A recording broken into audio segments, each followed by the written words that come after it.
Biology Theory Video 7, the Krebs cycle.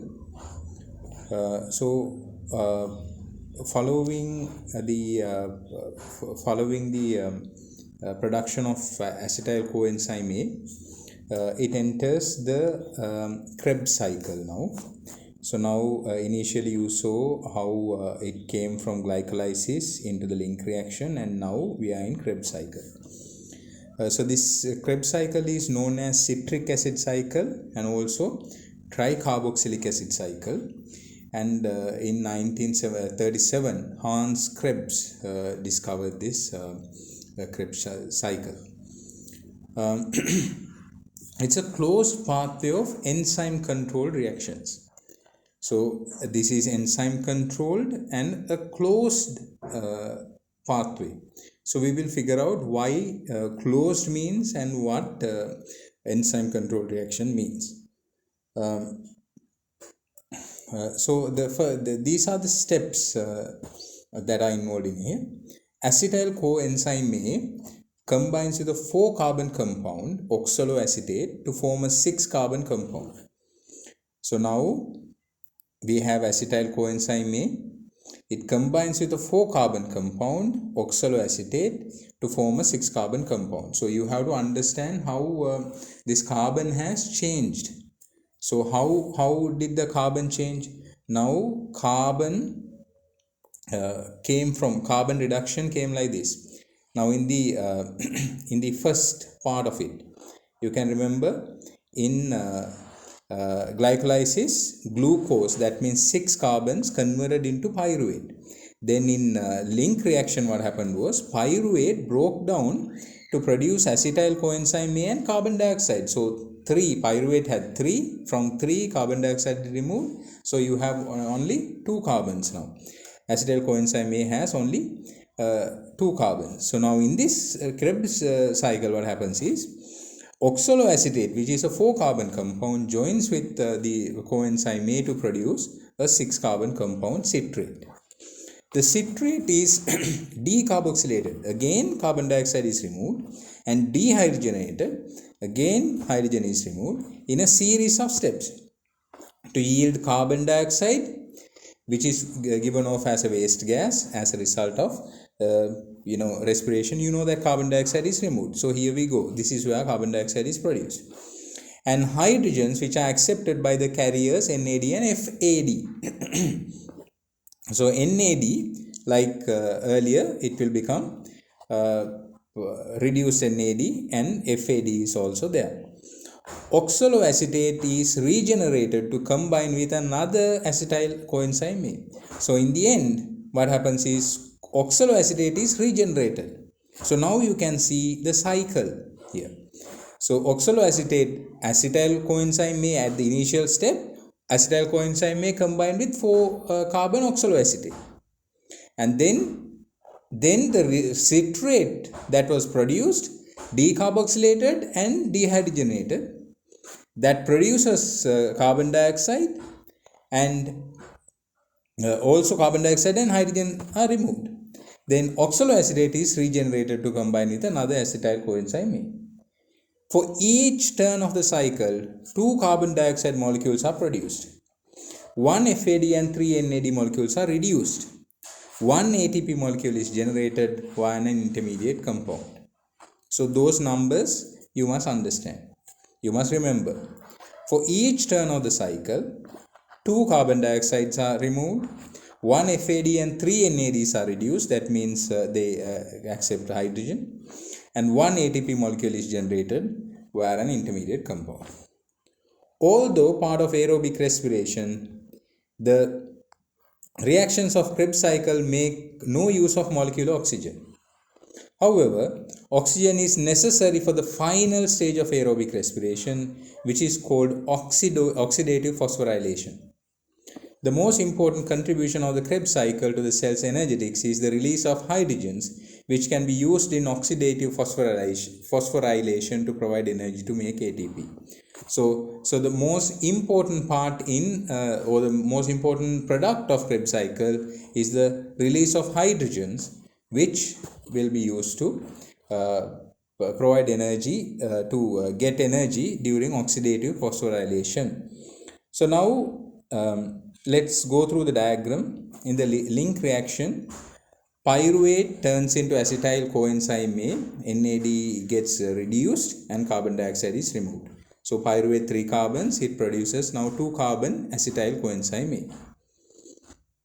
Then acetyl coenzyme A joins with the oxaloacetate to produce citrate. Then citrate goes through decarboxylation, carbon dioxide is removed, and dehydrogenation, but at the same time it goes through two carbon dioxides are reduced. So as a result, now you have a 4C product. So this 4C product is going to become oxaloacetate, and this this reduced NAD, this 4C product, while it is going on ADP to ATP, one ATP molecule is produced, and FAD is produced, reduced to reduced FAD, and you can, as you can see here, there are how many NADs? There are 3 NADs, 1, 2 and 3, and 1 FAD. So these are important numbers that you must remember. So in the end, again, oxaloacetate is produced, right? So the coenzyme A part is removed off here.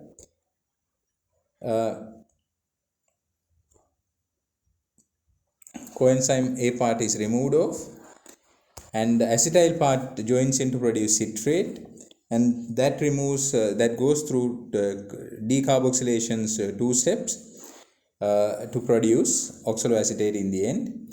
So 1 ATP is produced, and 3 NADs are reduced, and 1 FAD is also reduced.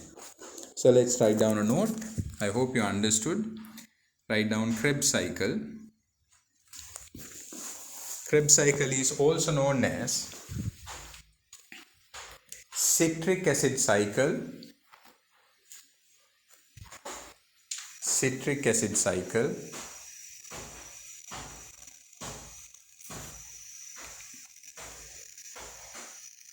or tricarboxylic acid cycle.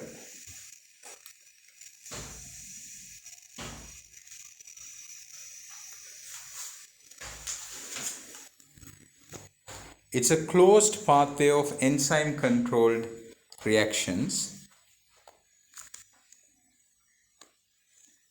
Pause the video and then draw figure 12.9, the entire thing starting from the link reaction.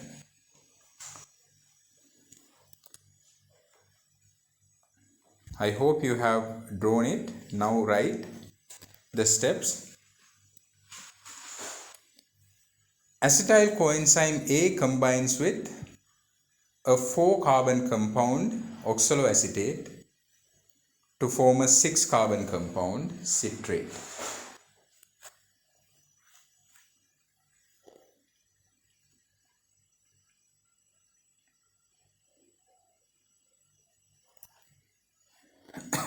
Within brackets, coenzyme A is eliminated.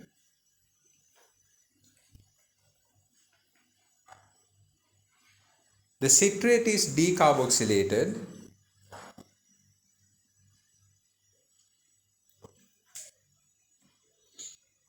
in a series of steps, within brackets, right, to produce 2 carbon dioxides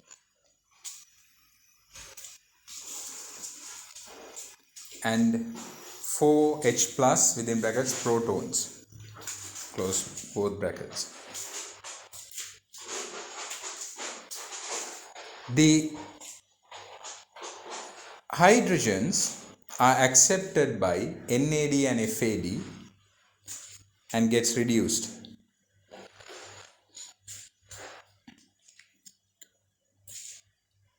Oxaloacetate is reformed and can join with another acetyl coenzyme A. In the entire, leave a line and write, in the entire process, one ATP molecule is produced.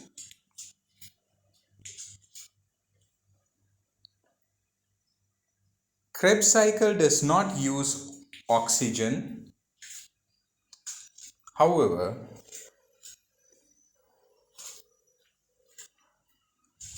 produces or releases hydrogen, which are used in oxidative phosphorylation to make ATP. I hope you understood. We will, if you please raise questions if you have them, and answer question number 12.2, please.